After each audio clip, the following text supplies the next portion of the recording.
I am so glad to be here. Thank you so much for coming. You guys look lovely. Don't worry about the empty chairs, they were paid for. Just, it's a bit cold, so they were unable to come. But of course, before I start, I want to send a special shout out to Ugandans in the house. Any Ugandans? Thank you for coming. You're the first group of Ugandans who have responded to that question. It means you're here legally. I've done shows outside. You go to South Africa, any Ugandan, silence. Any Ugandan, silence. Then you're like, hey, my people did come out today. Then after the show, you're like, hey, where were you when I was asking? Like, no, immigration may be around me. You can't be too sure. Oh man, I'm happy to be here. I see a lot of people here. I just want to check. So we have Ugandans, we have people from Eswatini, any people from East Africa, Kenya, Tanzania. Where are you from? Rwanda, wonderful. Where are you from? Rwanda. She already answered for you. My brother, where are you from? Somalia. Thank you so much for coming, my brother. Yes? Kenya. Karibu, thank you for coming. So 4. Yeah. Yes? Zimbabwe. I said East Africa, but you had to fix yourself somewhere. Thank you for coming, my brother. Okay, so Southern Africa. Southern Africa, Lesotho. Where are you from? Zimbabwe. Thank you. Zimbabwe. Yes. So, my brother, learn from your friends. You wait for the question. Northern Africa, anyone? West Africa, North Africa? Nigerians are everywhere. We can't. Surely there's one. Surely. Either is human. Are you a Nigerian? There's always a Nigerian somewhere.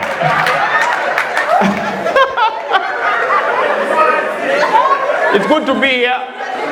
I've been traveling a lot, doing shows, and I've learned that the more you travel, the more you know how weak your passport is.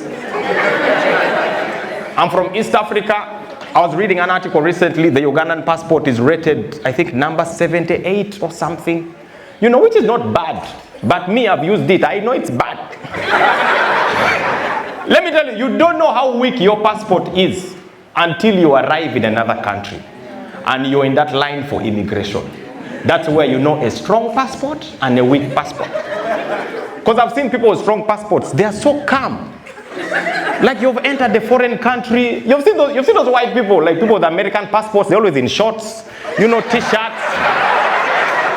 They've been talking to each other. How do you talk to each other in another country?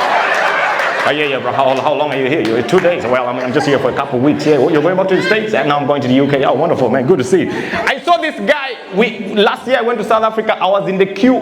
I saw this white man talking to his friends. His child left the queue, went inside the booth, started playing with the immigration officer. The audacity. The immigration officer was there. Hey, who are you? I said, my name is Jeremiah. My father is over there. Hey, do you have a passport? I said, I don't have a passport. Hey, it's okay. We allow everyone. I was there saying, wow. Because me as a Ugandan, I know my passport is not very strong. When you're in the queue, you are the most respectful person. Because you don't want anything that can annoy the immigration. Just there. Even if you recognize someone. I recognized the former minister of Uganda. He was at the front. I was excited. I was like, hey, honorable. He said, okay, fast away. I said, I just want a selfie. Let us first enter. We'll take the selfie in Johannesburg. Let us. Oh, man. And you can tell a strong passport, by the way, simply from the questions that the immigration officers ask you. You know, when you have a strong passport, the immigration officer turns into the tourism ambassador of the country. I saw this guy, he was from the UK, he went there, he was at the booth, they picked his passport, they're like, so how long are you here? I said, I'm just here for 2 days. No! You will not enjoy this country. You need a lot of, no, you need to go to the north, go to the east. Where? Let me edit. And he edited on spot. No. 3 months, enjoy the country. Then it's stamped. For us, even if I go to the neighboring country, you go to Kenya, they're like, hey, how long? I said, I'm here for 3 days. Can't you go tomorrow? I have just arrived. There's that question, are you male or female? Yeah, I am male, you can tell. But we need to be sure. And our passport is not scary. You know, in East Africa, we have one passport for East Africans. You know, it's called the East African passport. And it is not scary. The words that are written there are not scary. You know, the American passport, there's a word in, I think, Latin or Spanish or something. But if you translate it, it says, among many, one. That is a powerful statement. It's like the British passport, you see the word Great Britain, great. And the immigration officer says, oh, this is a serious country. Our Ugandan passport, East African passport, the cover page is written East African Community.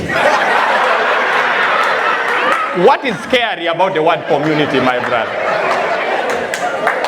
If somebody told you there's a community of dogs coming, will you run? Oh, man. But I'm happy to be here. I'm happy to be here. A round of applause to all the ladies in the house. Ladies, thank you for coming for the show. Yeah, why I'm thanking women, they're the ones who decide the show. Because she will say, babe, we need to go. And it's like, I don't even know that comedian, but let's go. Now you're here. I always tell people I respect women because women are a bit different from men. One thing I've learned about women is women have this thing where their mood can change any time of the day. Their mood is always swinging. Have you ever texted your loved one or your partner? You haven't seen them in a while, and you text them in the morning, 7 a.m. in the morning. You're like, hey, babe, I feel like it's been a long time. Can I see you tonight? And then, you know, ladies, when you send that message to your guy, immediately, blue tick. Immediate. Those are the messages men like, blue. But you ask him for money, he will not see that message. You'll see him updating the status, but he will never see that message. But just tell him, babe, I'd like to see you tonight. He will immediately, you will see typing. Like, yes, of course, I'm available. I am very... Where? I was like, can I come to your place? Perfect. When you agree on that plan, here's the thing. For men, no matter what happens during that day between 7 a.m. to 9 p.m., you will see him. He has made up his mind. For women, anything can happen and the plan changes. You agree 7 a.m. that you're meeting her at 9, 1 p.m., she goes to the town to buy something, and maybe she gets an accident, or she loses, or somebody steals her bag. Immediately her mood goes. She will call you, she's like, hi babe, like, how far? Every man has asked that question.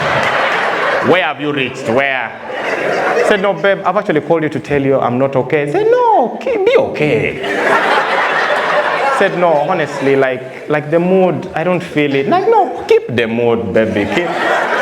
Like really, it's a bad day. Somebody grabbed my bag, and I don't know. I think let's do Monday. Hey, Monday is far. Yet it is Sunday. Monday is very far. And the mood is gone. But men, let me tell you, men, no matter what happens, there could be an earthquake. There could be war.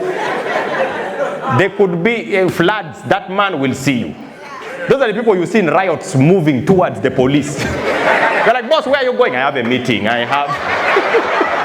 He knows what he's going for.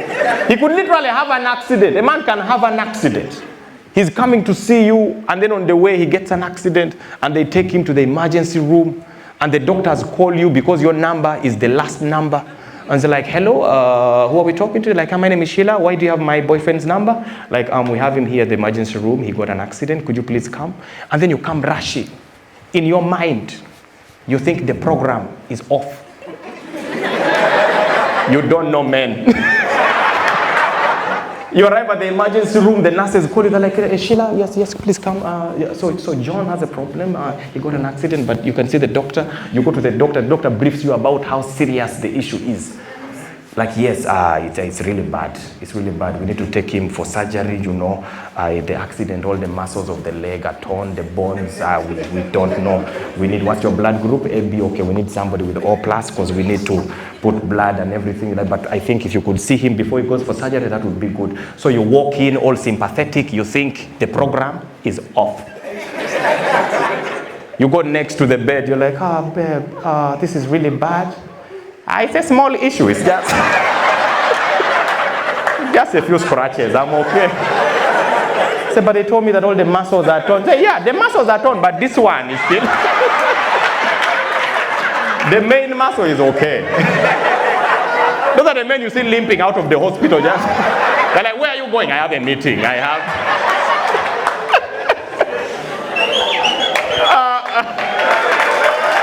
Those are men who are focused. Women are just different. But I always tell women, and not just women, everyone, please marry someone who is beautiful, someone who is handsome, you know.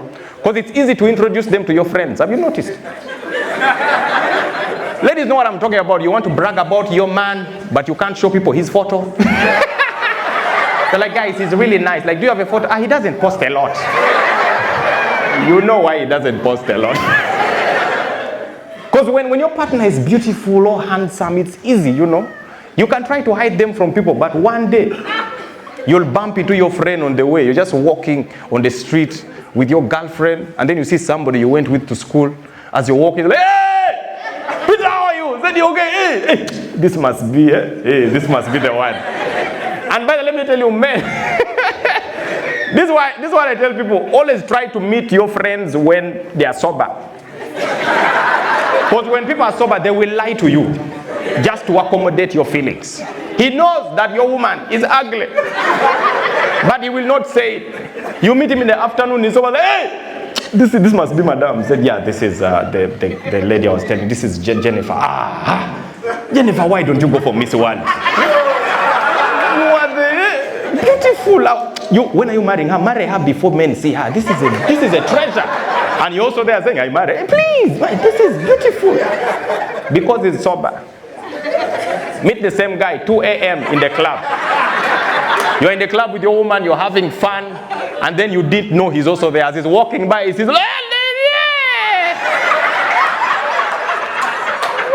Peter, you are here. Said, yeah, I'm here. You remember, hey, why do you move with your grandmother at night? You're like, no, this is Jennifer. I don't know who she is. Now you have to remind him, the one we met last time. Said, as long as you're happy. If she gives you a peace of mind, beauty is in the eye of the beholder. I think you're the only beholder, but who am I to judge you?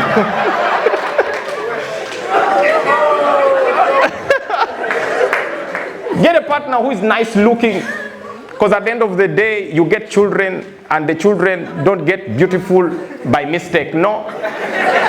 It is genetics. So every time you're picking someone to have a relationship with, just know you're choosing the future of your children. I have seen, I don't believe in this statement. People say, no, all babies are beautiful. It's a lie. There are babies I have seen. I'm traumatized. Not all babies. My neighbor recently gave birth. Jesus!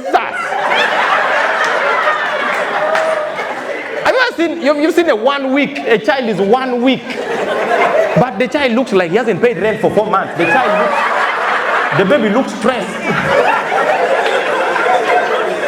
And a lot of people ask me that, Okello, how do you know if your baby is beautiful? Let me tell you.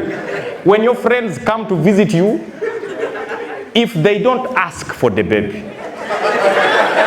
there's a high chance. Because you know, when your baby is beautiful, they are the ones who bring up the topic. You know, like people come to visit, like, guys, thank you for coming. So the football game is about to begin, but I think let me give you guys some tea. They're like, yeah. And as you're bringing the tea, they're like, hey, can you bring the baby? We want to see the baby. They're like, no, the baby is sleeping. No, you let me. Now they insist you bring the baby, then they are all playful with the child, you know. But the day when your baby is ugly, it is you to tell them you have a child.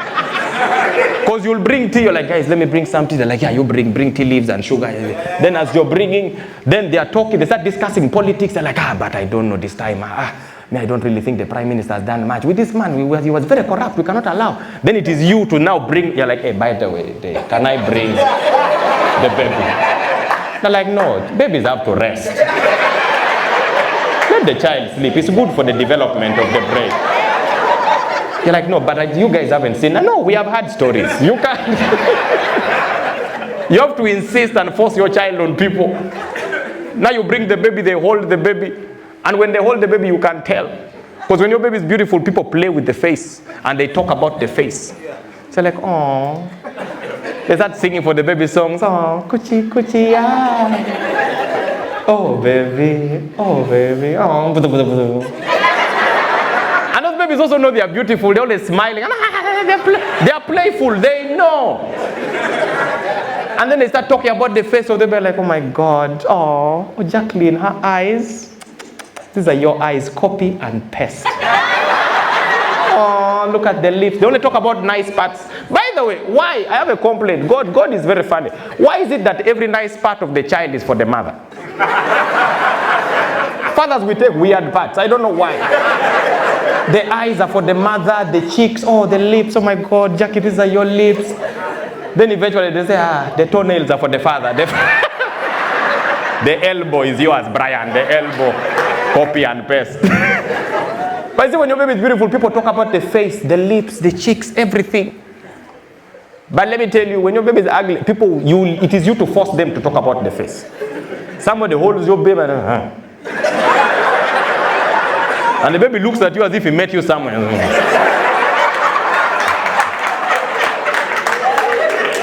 You try smiling, like, what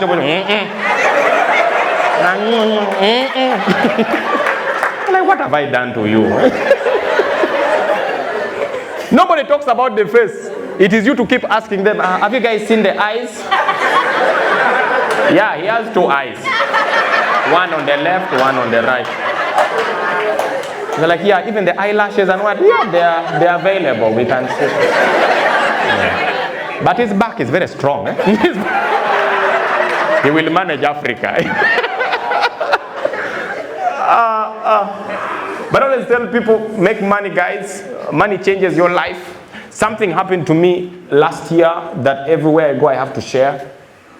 There's a gentleman who called me, private number in Kampala. He called me. I said, excuse me, is this Mr. Okello? I said, the original. Yes. He said, I have an event. My wife is celebrating 38 years, and I would love you to come and perform. I don't know if that is something you do. I said, I am very, you know, their voices you hear, and you are available.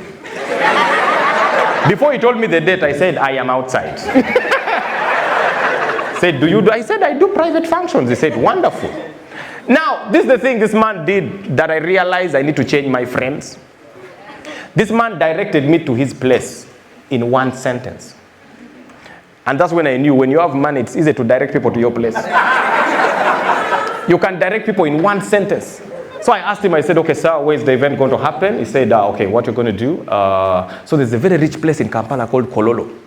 He said, you're going to come to Kololo, plot 45, next to the German embassy. His neighbor is an embassy. Those are the neighbors you deserve. Some of you, your neighbor is mobile money, Momo.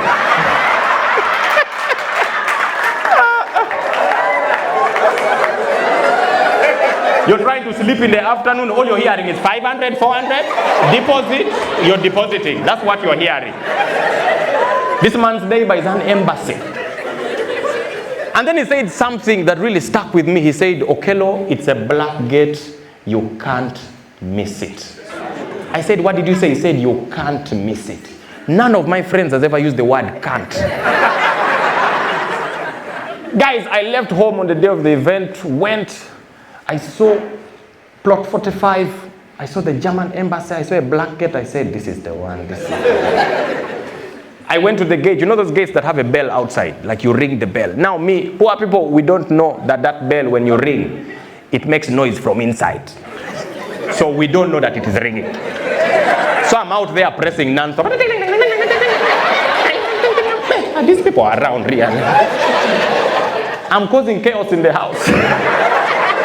I didn't know they were hearing me. Eventually, this man talked to me. You know those gates that have a speaker outside? He talks to you from inside. This man talked to me, said, Okello. Now, you remember how God used to talk to people in the Bible, in the Old Testament? That is how I felt. This man said, Okello. I said, my Lord, let your will be done. I am your humble servant. Said Okello, I said, yes, my Lord. He said, let me open the gate. I know those gates that slide. It was the first time I saw a gate that slides. I just saw the gate moving. The African in me said, witchcraft. This is serious witchcraft. Because you know our gates, the gates I'm used to are the ones where you hoot and then the gate man comes and you're like, and then he always open the small door. There's that small door in the gate. Then he throws his leg outside and he says, fast reverse a bit. It opens outwards. I don't want to scratch the bumper. Those are the gates I'm used to. I just saw this gate sliding. I said, this is where I belong. This is where. When I did the event, very nice event, I said, Okello, these are the people I need in my life. Because me, I know my friends. We are doing badly. When you're poor, directing people to your place. First of all, you can't direct people at once. You have to separate the information. You give them part one of the information. When they complete part one successfully, then you give them part two. When they finish part two, you give them part three. If you give them at once, they will get lost. So every time people are coming to my place, they'll call me, Okello, we are on our way. The first question you ask, which road are you using? Say they were going to use the main road. Like, yes, that is the one I recommend. It comes direct. And then they come driving. Now you tell them, when you reach the primary school, call me.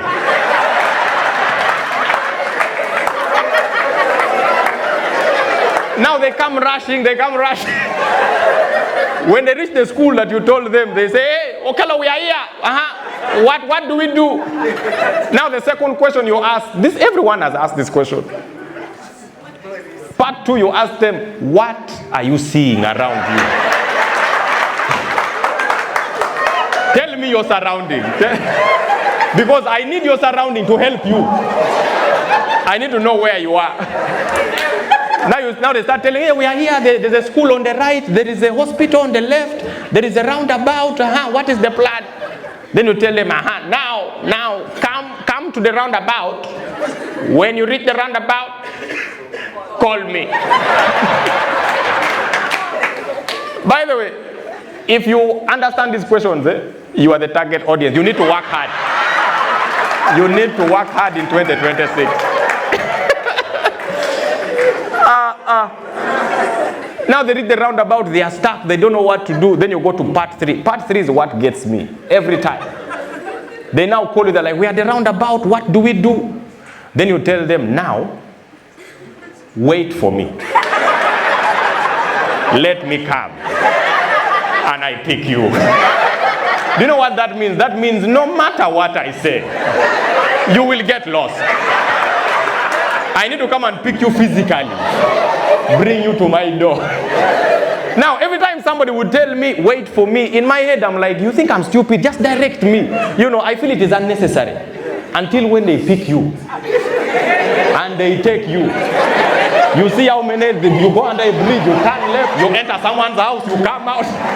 By the time you reach the door, you're like, I understand why you had to come. I'm very sorry. I misjudged you. Oh, man. But it's good to make money. I'm from Uganda. I'm from Kampala. And those of you who have been to Kampala, you know what we call borders. Some of you who have never been, let me explain. So, borders are basically transportation means, but it's motorcycles, so it's just bikes. But it's the most common transportation means in Kampala. So you stop a bike and then you tell them where you're going, you pay them and they take you. But here's the thing, I have an issue with borders or the bikes in Kampala. Is I feel like the government should enforce something where these bike riders should tell us their diseases before we board the bike. I recently encountered a situation where I almost died on a bike. I stopped a regular bike. I said, hey, Boda. The man came and said, hey, where? I said, I'm going to the National Theatre. I said, okay, 5,000. I said, okay. Sat on the bike. Started going. I told him I'm late, so let's go fast. So he started riding so fast. Going through traffic. Now, as usual, they always start conversations with you. Like, hey, so how are you people that side? I said, we are okay, we are doing well. He said, me, I'm not okay. I said, you're not okay? He said, yeah, I'm not okay. I said, what, is it the economy, inflation, what is the issue? I fell sick recently. I said, okay, you fell sick. Now, me, Okello, I'm a very positive person. So I started asking him good questions. I was hoping his disease is probably flu, cough, small diseases. So I said, yeah, so what's the issue? Is it flu, cough? No, these days I have epilepsy. Meanwhile, he's doing like 50 kilometers per hour. I said, you have what? He said it as if he has just met it recently, like, epilepsy. I said, you have what? He said, these days I have epilepsy. I said, I said, what happens there? He said, once in a while I fall down. I said, you do what? Now, Okello was still positive. I kept asking him good questions. I said, okay, but you are taking medicine, surely, you're on treatment. I've stopped that one. I can't afford the medicine. I was still positive. I said, okay, but surely the symptoms have reduced. Yeah, they have reduced. I just fall once a week. I said once a week. Say, yeah, once a week. Now I had one more question for him. I said, my guy, this week, have you already fallen?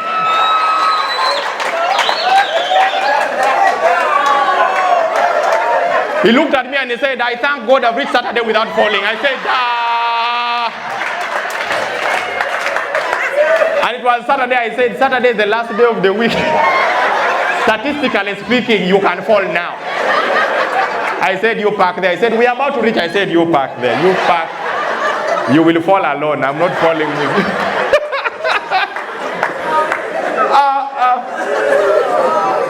Those bike riders in Kampala, they are the best. But they do this thing where they are segregative, They like white people a lot because they think white people don't know the prices. So every time they see a white person, they're excited. Like, in Uganda, they call them Bazungu. They call you Muzungu. White people are called Muzungu. So every time they see a white person, hey, Muzungu, Muzungu, hey. And then white people always, because they don't know the prices, they're like, hello, Boda, how are you? Like, I want to go to the church. How much is that? And they like the prices. You'll give me 20,000. And it's a lot of money in Uganda shillings. But this is the problem.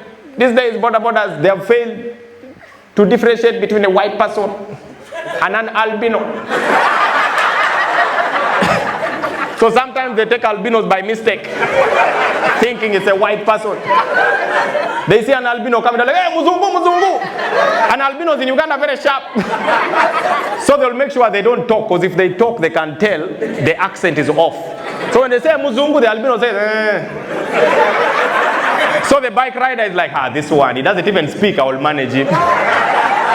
He's like, hey, town. Say, yeah. The moment he sits, they move, and he's there. He's like, yeah, I have this one. I'm going to get money from me. Then the moment they reach, he's like, aha. Then the albino just looks at him and says, Katingena ku ankomitano. It's like, hey.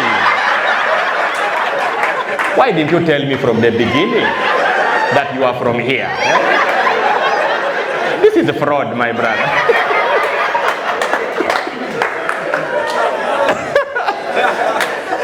Oh, man. But we have a lot of crime in Uganda right now. We have a lot of crime. It's bad. It's getting bad. Last year, I was robbed. But it was the worst robbery. I was robbed. I was robbed by a thief who stammers. First of all, I think that's the most disrespectful robbery. Because people who stutter, they don't finish the words. So a regular thief should be able to look at you and tell you what to do. Say, sir, remove your jacket. Then you remove your jacket. You as a victim, your job is to execute what they tell you to do. But this man had a stutter. He was stammering. So I had to help him finish the instruction. Then also execute the instruction. So basically I was robbing myself. Check, check, check. Check, check.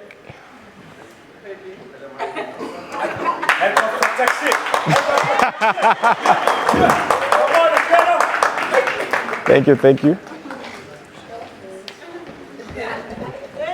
Thank you. Thank you, my brother. But you look familiar. When I was being robbed, where were you? Were you here in Mbambane? So the problem with the thief starters is you have to do his job and do your job. So it's like you're robbing yourself. So this man stopped me. It was 9 p.m. in the night. I was from a show. I was heading back home, walking on the street. And this random guy just came from nowhere, pulled out a knife, pointed it at me and said, you.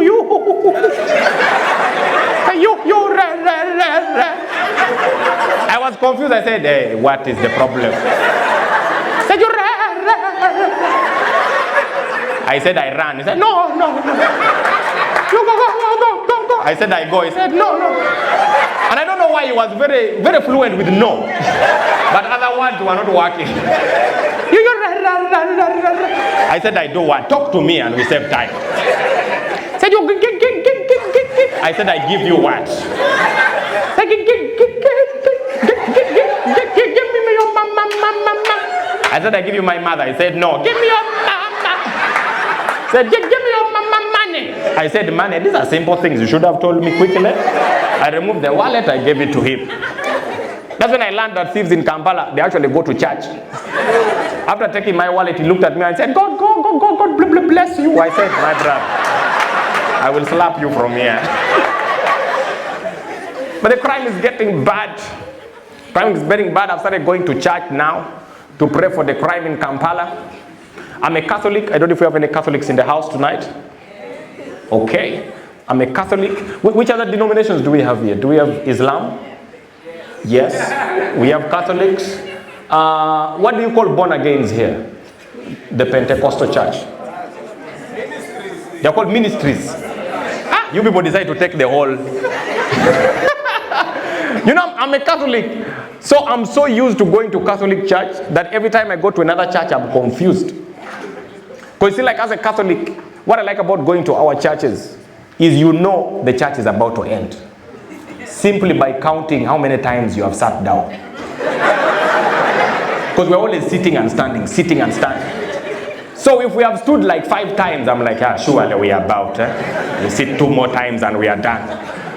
But the born again, the ministries, like you said, the first time I went to a born again church, my wife told me, babe, let's go to this church. I said, I've never gone to those churches. She said, don't worry, it's a good thing. I said, okay, if it helps the marriage, let us go. It was the first time I went for those churches. And this is the thing I learned. When you're walking by a Catholic church, the music is very soft. Just walking by the church and you hear, Kyrie, Kyrie, eleison, Kyrie. And you're like, oh, people are praying. I went to the ministries. First time, we were still parking the car. But as you're reversing, you can hear the bass.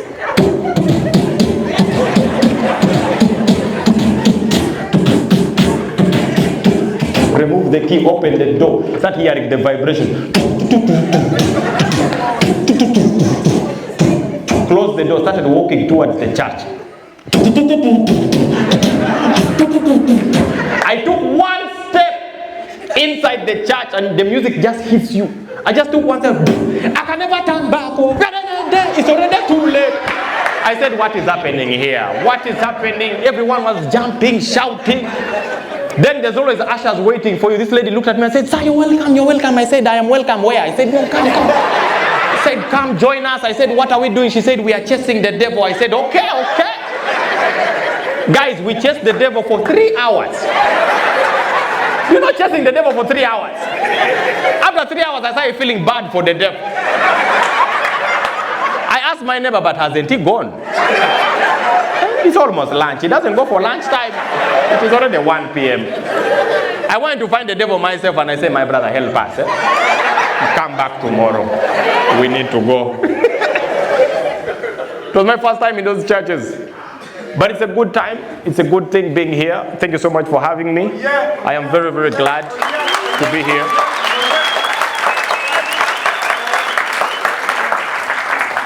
I have a friend who is from this country and in Kampala. He's a very rich man. He took me to one of those international schools in Kampala. I said, Okello, I want you to go and check out where my son goes to school. And I went to the school and I said, this is where I need to bring my children. You see, guys, you know those international schools? The ones that have billboards where they're like 3 white kids and 1 black one. You've seen those?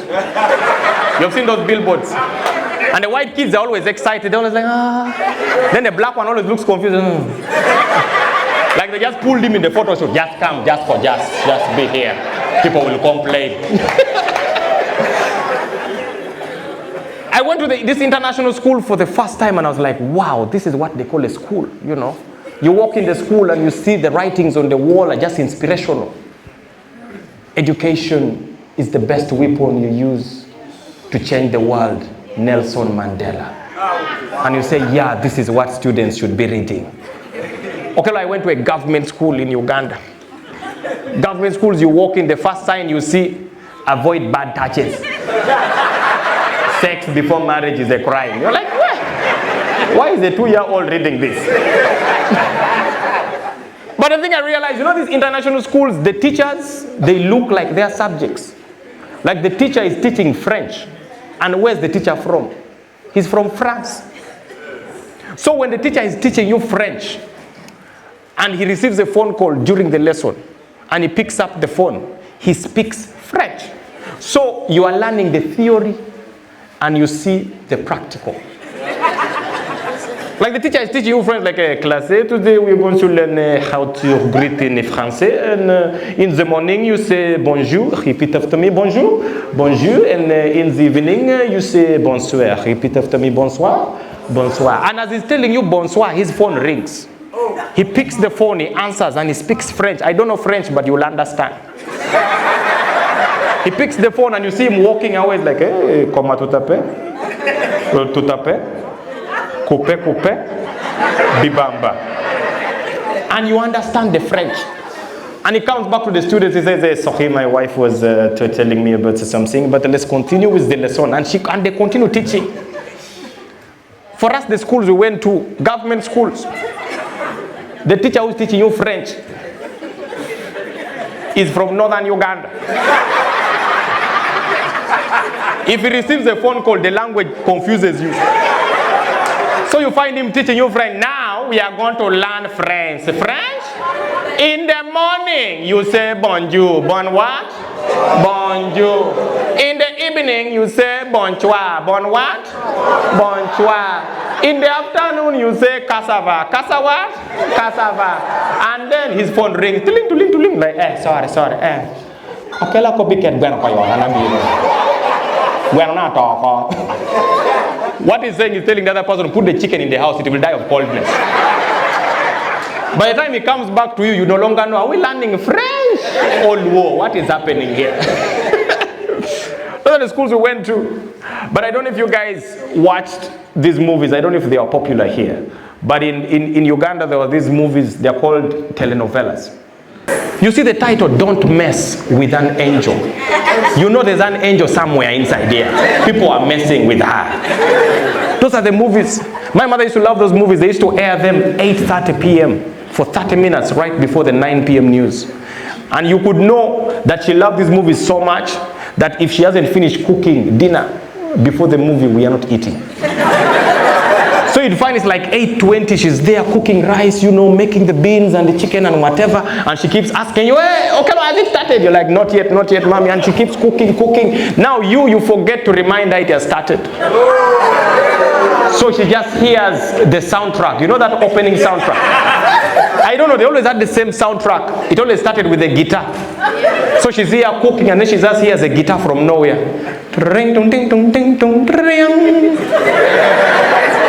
And then there's always a very handsome man riding a horse, bare-chested, with a hat in a ranch, and just riding. And then just hear some Spanish or whatever. Ay, amor, del Ebrogento Macielo, Lira Maliantale Squalo, Ay, amor. My mother hears Pay amor. You just hear the saucepans falling outside. She comes right, okay, it has started. And then she rushes inside. I say, yeah, it has started. Then you start watching the movie together. Now, what I did like about our parents growing up as a child is when you started watching the movie, you were friends. You and her, you are buddies, you are friends. You are sharing notes about the movie. You even start discussing characters. She asks you, hey Hilary, what do you think about the owner of the company? Say that one, Alejandro. He's going to kill the brother, because you see the brother is the one who took the wife. Yes, now this one is the one who stole the company. So if they arrest this one, then the other one will survive. Let us wait and see. You are friends, you are sharing notes. You will discuss the movie together. Everything is going well. Until when a sexual scene comes. You are friends with your mother until when romance comes in the picture. So you're discussing the movie, you're enjoying everything until when a couple comes into the scene. Alejandro, you keep telling me that you love me, but you don't prove it to me. If you don't love me, let me go. And Alejandro comes and says, but Barbarita, you know that you're the woman of my life. And I'm going to prove it to you right now. And then he grabs her chin. And then he pulls her closer. Now me, a 10-year-old, I'm there saying, Alejandro, we go. Alejandro, you are delaying. I am with you, my brother. Now, what you don't realize as a child is you're watching the TV. Your mother is watching you. I'm there waiting, Alejandro, and I don't know why these white people in movies, they delay to kiss. Because you know, Africans were very quick. You know, we just say, Angela, come, done, and we move on with the scene. Our movies are very short. But Alejandro is still here playing with the hair. Barbarita, you're so beautiful. I'm like, we are where? Just kiss and we go. We are late here. Then he pulls her close, and then when the lips are just about to touch, you're waiting. Your mother is seeing you, she's seeing you, you're waiting, she's seeing you. When the lips are just about to touch, just hear your mother saying, Hilary, go and check the potatoes. What is wrong with the potatoes? Nobody wants the potatoes. Now you rush outside in the kitchen to check the potatoes if they are ready. By the time you come back, you just hear, welcome to the 9 p.m. news. I don't want to watch the news. Those movies, this is the thing that bothered me about those movies. Those movies used to mislead African women a lot. Because there are things that happen in those movies that can't happen in real life. Have you seen, there's that famous scene that happens in every love story, where a woman is not happy with the man, and she starts fighting him, slapping him, beating him, and the man is just accepting all the slaps. You've seen that moment. How could you do this to me? This is not good. I don't love you, really. And she's slapping him, slaps everywhere. And the man is just there calm. He's just taking it in. He's like, I'm sorry, baby. He's just allowing the slaps. Try that with a Ugandan man. Try. Especially men from northern Uganda. You know, we had war for 20 years. Now you come and try to slap your man from northern Uganda. Like, I don't want. He'll hold your hand. He says, I survived bullets. You think you can slap me? There are things in those movies that can't translate to real life. There are those moments I've seen in those movies where a couple is under the waterfall and water is falling and they're making love in the waterfall, you know. Or they are in the shower, you know, and the water is falling and they're making love in the shower. And even you who is watching, you're like, wow, I need to do this. But you at home, you have a basin and a bucket. How are you romantic with a basin and a... How do you tell your woman, baby, you stand there, you stand. Wow. You look amazing. Turn around. Wow. Thank you for having me. Thank you for supporting the comedy. Thank you for supporting African comedy. Let's work on you. Have a good night.